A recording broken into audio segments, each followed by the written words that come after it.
Assalamualaikum warahmatullahi wabarakatuh. Apa kabar teman-teman, sobat-sobat semuanya? Mari kita lanjutkan saja ceritanya.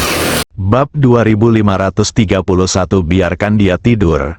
Peri dari alam rahasia itu selalu memiliki senyum tipis di wajahnya, seolah-olah segalanya berada di bawah kendalinya.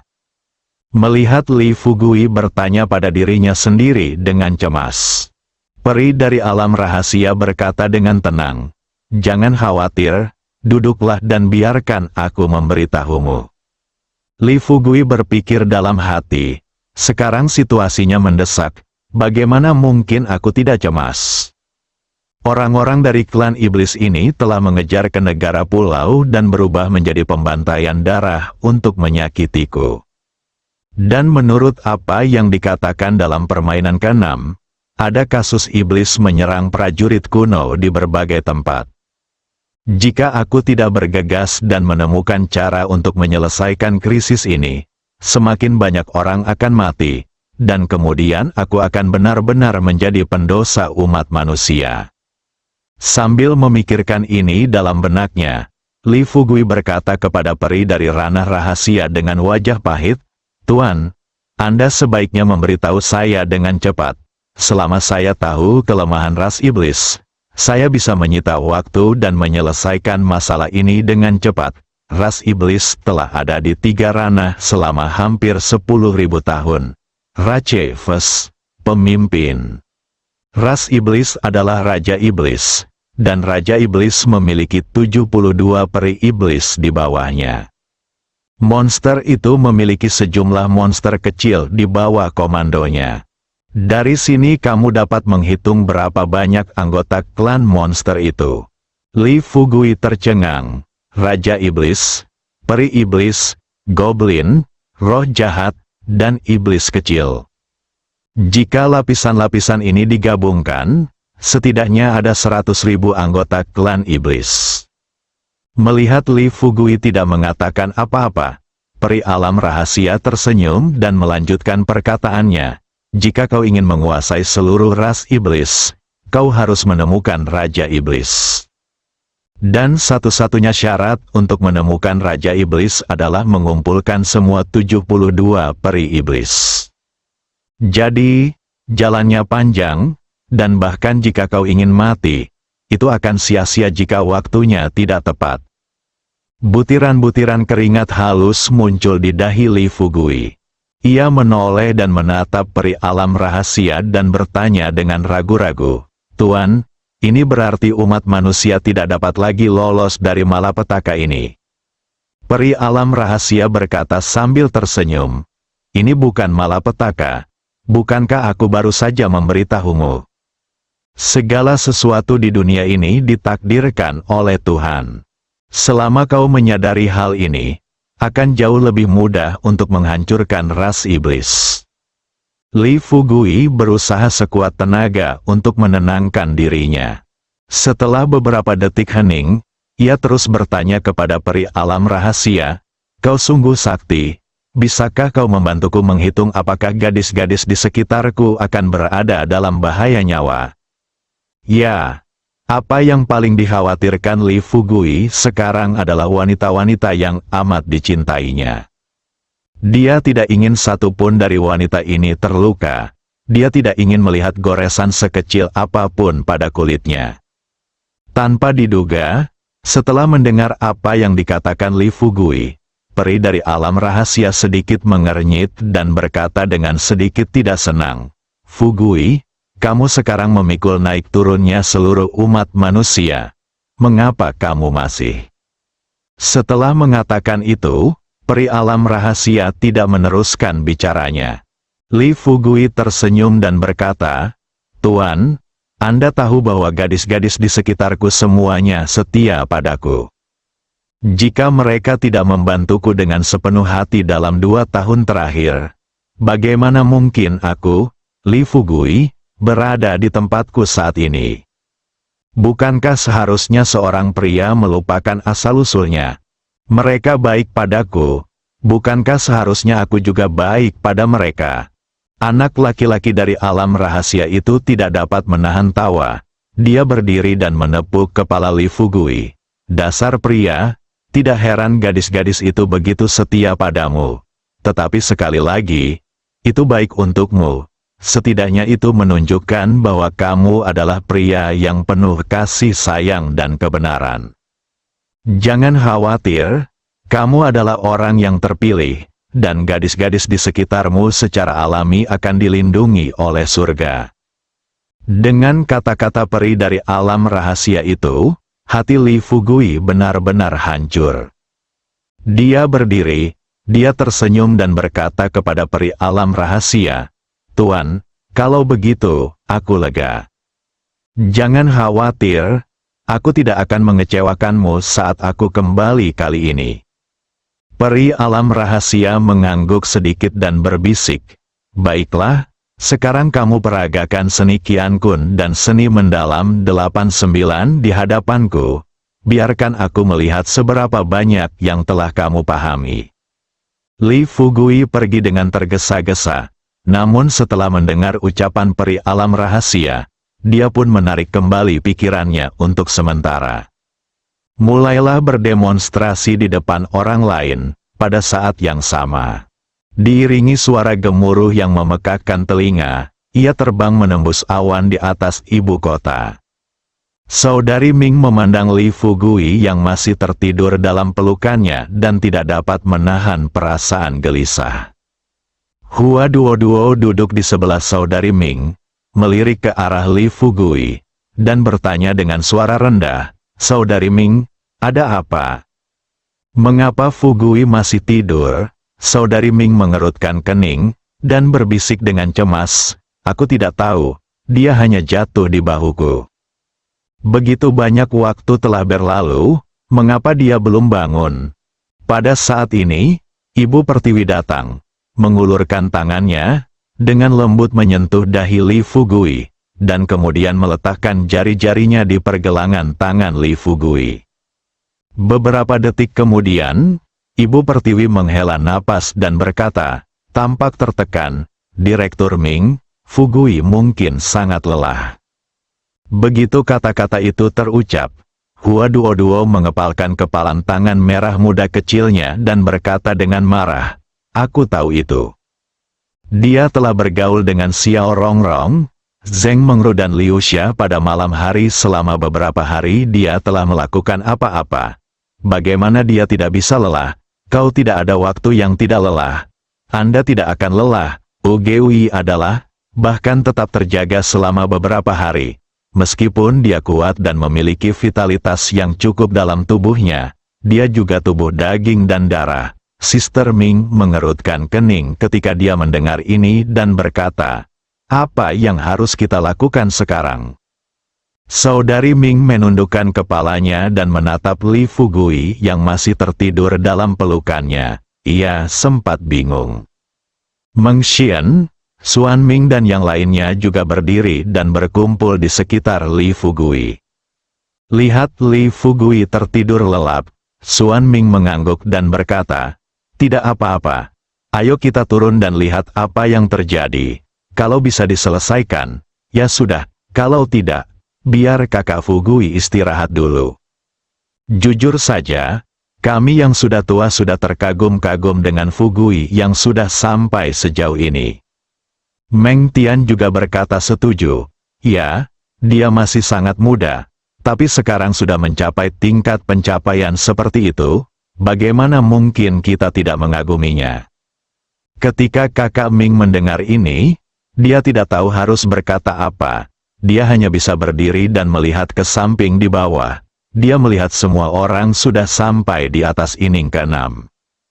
Saudari Ming menggendong Li Fugui, lalu berkata kepada orang-orang di punggung Zhen Tianhou, "Kita telah mencapai langit di atas ronde ke-6 sekarang. Aku akan turun bersama Fugui terlebih dahulu, dan kalian akan menyusul." Xuan Ming dan yang lainnya mengangguk setuju. Suster Ming mengedarkan energi vital dalam tubuhnya. Sambil menggendong Li Fugui, dia melompat dan muncul di pintu masuk aula Feilong di permainan ke-6. Baru saja mendapatkan kakiku. Saat itu, saya melihat Su Linjiang keluar dari istana Feilong. Ketika Su Linjiang melihat Suster Ming muncul di depannya dengan Li Fugui di tangannya, dia tidak dapat menahan diri untuk bertanya dengan heran, "Direktur Ming, mengapa Anda kembali begitu cepat?" Suster Ming tidak menjelaskan. Dia hanya melangkah maju 2 langkah dan memerintahkan Su Linjiang, "Direktur Su, Anda harus mengirim semua anggota Biro ke-6 di sekitar Aula Feilong pergi sekarang. Biarkan mereka keluar terlebih dahulu dan kembali dalam setengah jam." Su Linjiang mengerutkan kening dan bertanya dengan sedikit kebingungan, "Ada apa? Apakah terjadi sesuatu?" Suster Ming tersenyum dan berkata, "Tidak apa-apa, kita kedatangan banyak tamu di Biro ke-6 kali ini. Anda akan tahu nanti. Lakukan apa yang saya katakan terlebih dahulu. Oh, dan biarkan semua orang mengecilkan suara mereka. Fugui baru saja tertidur sebentar. Jangan bangunkan dia." Su Linjiang setengah membuka mulutnya, menatap Li Fugui di pelukan Suster Ming dengan sedikit tidak percaya, dan berpikir dalam hati, anak ini benar-benar beruntung. Sebelumnya, Suster Ming mengirim Hua Duo kepada anak laki-laki ini. Aku tidak menyangka kalau Suster Ming akan menyerahkan dirinya pada anak laki-laki ini lagi. Benar bahwa membandingkan diri sendiri dengan orang lain akan membawa pada kegagalan. Tentu, pikiran ini terlintas dalam benak Su Linjiang seketika. Setelah menunggu Suster Ming menyelesaikan instruksinya, dia cepat-cepat mengangguk setuju dan berbalik untuk membuat pengaturan. Suster Ming membawa Li Fugui ke istana Feilong. Sun Si, Lan Liming dan yang lainnya berdiri saat ini dan berjalan menuju Sister Ming bersama-sama. Sebelum mereka sempat menyapa Suster Ming, Saudari Ming berbicara lebih dulu dan berkata kepada Sun Si, "Direktur Sun, pergilah cari selimut dan tutupi Fugui dengan itu nanti." Sambil berbicara, Suster Ming menggendong Li Fugui ke depan dan duduk di bangkunya sendiri. Setelah dengan lembut menaruh Li Fugui di kursi, dia akhirnya menghela napas lega. Lan Liming bergegas maju, mendekati Li Fugui dan menatapnya, lalu bertanya kepada Suster Ming, "Saudari Ming, apa yang terjadi? Apakah Anda terluka?" Suster Ming menggelengkan kepalanya dan berkata, "Saya tidak terluka, saya hanya lelah. Saya tertidur dalam perjalanan pulang dan belum bangun." Lan Liming mengulurkan tangannya dan mulai memeriksa denyut nadi Li Fugui. Pada saat ini, Suster Ming berbisik, "Tidak perlu memeriksa denyut nadi. Pemimpin sekte Disa, Dimu, sudah memeriksa denyut nadinya dan pasiennya baik-baik saja." Tanpa diduga, kata-kata itu terucap, hati Lan Liming tiba-tiba bergetar. Merasakan denyut nadi Li Fugui, dia buru-buru berkata kepada Suster Ming, "Direktur, tolong cepat ke sini." Setelah mendengar suara Lan Liming, hati Suster Ming bergetar. Dia buru-buru berbalik dan bertanya kepada Lan Liming, "Ada apa?" Wajah Lan Liming pucat, dan matanya penuh dengan kegelisahan. Dia buru-buru berkata kepada Suster Ming, "Saudari Ming, tolong rasakan. Sepertinya ada yang salah. Bagaimana denyut nadi orang normal? Bagaimana bisa begitu cepat?" Suster Ming cepat melangkah maju, mengulurkan tangannya, dan dengan lembut menyentuh pergelangan tangan Li Fugui dengan jari-jarinya. Sentuhan ini, wajah Suster Ming juga menjadi pucat. Dia menarik napas dalam-dalam dan berkata cepat kepada Sun Si, yang berdiri tidak jauh dari situ dengan linglung, "Direktur Sun, silakan keluar dan periksa dengan cepat. Para tamu seharusnya segera datang. Silakan undang mereka masuk langsung. Cepatlah." Sun Si tidak tahu apa yang terjadi, tetapi setelah mendengar nada cemas Suster Ming, dia berbalik dan berjalan cepat ke pintu. Baru saja sampai di pintu, lalu dia melihat beberapa lelaki tua berwajah tahu, ditambah seorang lelaki tua sama teh muncul di depannya. Segera setelahnya, itu adalah kenalan lama Hua Duo. Sun Si melihat ini, dia segera mendatangi Hua Duo dan bertanya sambil tersenyum, "Wakil Direktur Hua, siapakah orang-orang ini?" Sun Si hanyalah seorang wakil direktur biro ke-6. Dia jarang berurusan dengan sekte, jadi wajar saja dia belum pernah bertemu dengan para guru dari 6 sekte besar. Hua Duo berbalik, melirik lelaki tua di belakangnya, lalu berkata terus terang kepada Sun Si, "Direktur Sun, saya akan memberikan penjelasan terperinci setelah kita masuk. Ngomong-ngomong, apakah Suster Ming sudah pergi ke istana Feilong?" Sun Si mengangguk. Hua Duo menatap ke langit. Hingga akhirnya ibu bumi mendarat di tanah dengan suara gemuruh yang memekakkan telinga. Dia hanya berbalik dan berkata kepada orang-orang di belakangnya sambil tersenyum, "Para master, silakan masuk." Meng Xian dan yang lainnya mengikuti dari dekat di belakang Hua Duo, dan di belakang mereka muncul Yu Zhen, Dimu, dan para master sekte kecil lainnya. Masuklah ke aula Feilong satu persatu. Sebelum semua orang dapat berdiri tegak, Saudari Ming, yang berjongkok di samping kursi di depan aula, buru-buru berkata kepada beberapa pemimpin sekte, "Pemimpin sekte Meng Xian, pemimpin sekte Dimu, kalian berdua memiliki keterampilan medis yang sangat baik. Cepatlah datang dan lihat apa yang salah dengan Fugui." Dimu dan Meng Xian saling memandang, setelah mendengar apa yang dikatakan Suster Ming. Mereka berdua bergegas maju, yang lainnya mengikutinya. Semua orang mengelilingi Li Fugui. Ibu Pertiwi membungkuk dan berjongkok di samping Li Fugui. Saudari Ming dengan hati-hati mengangkat pergelangan tangan Li Fugui dan meletakkannya di tangan Ibu Pertiwi. Ibu Pertiwi mengulurkan jarinya dan menyentuh pergelangan tangan Li Fugui. Sentuhan ini, sama seperti Suster Ming tadi, jantungnya langsung berdebar kencang. Pada saat yang sama, Hua Duo bertanya dengan cemas, "Saudari Ming, apa yang terjadi? Apakah Fugui sakit?" Saudari Ming mengerutkan kening dan berkata, "Saya tidak tahu detailnya." Denyut nadi Fugui seperti petasan, berderak, dan seperti kereta api hijau, berdenting. Ibu Pertiwi mengulurkan tangannya dan dengan lembut mengangkat kelopak mata Li Fugui.